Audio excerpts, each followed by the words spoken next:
Napapaano kaya ang kambing na yun?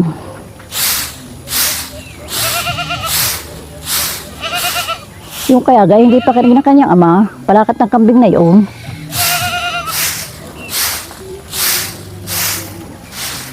Ay tika, baka napupuluputan na yun.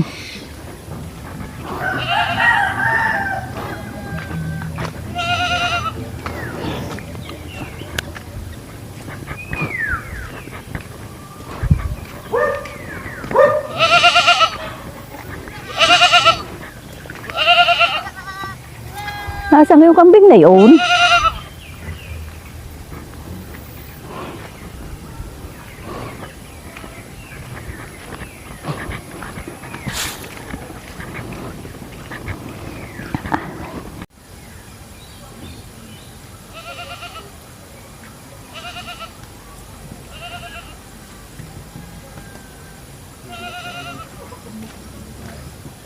Kanya ama, pakinubugan pala kita yung kambing.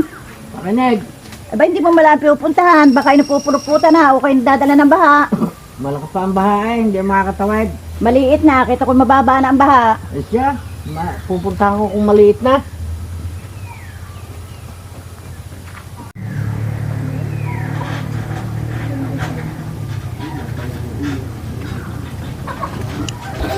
Diba, kanino kaya yung iting nakita ko kanina?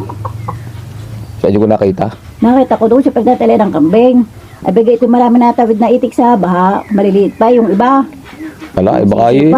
Baka hanggang natin ang may-ari noon. Marami ka? Marami. Oo.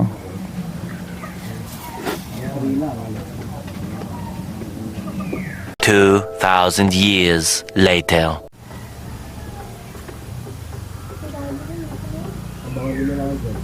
Noel, asan na yung ina? Ayawan ko, bakit yan ang problema? Sabihin mahina na ang bahay, sa lakas pa lang, unti na akong nadala. Itay muna, tatawagin ka, kayo na lang dalawa mag-usap.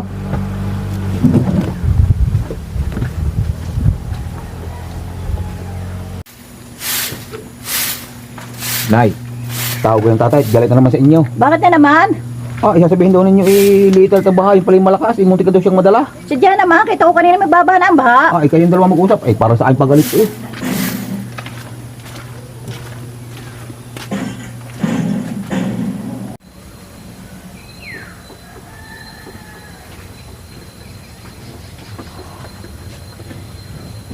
Yung kanyang ina, yabang na yabang mo. Bakit ga? Sabihin mo yung maliit na ang bahay, unti na nga akong nadala. Kita ko kanina, sinilip ko, mahina na ang baha. Hihina yung muntik na nga akong nadala. Kita ko kanina, mga itik, natawid, hanggang dibdib na ang tubig. Tek na yan.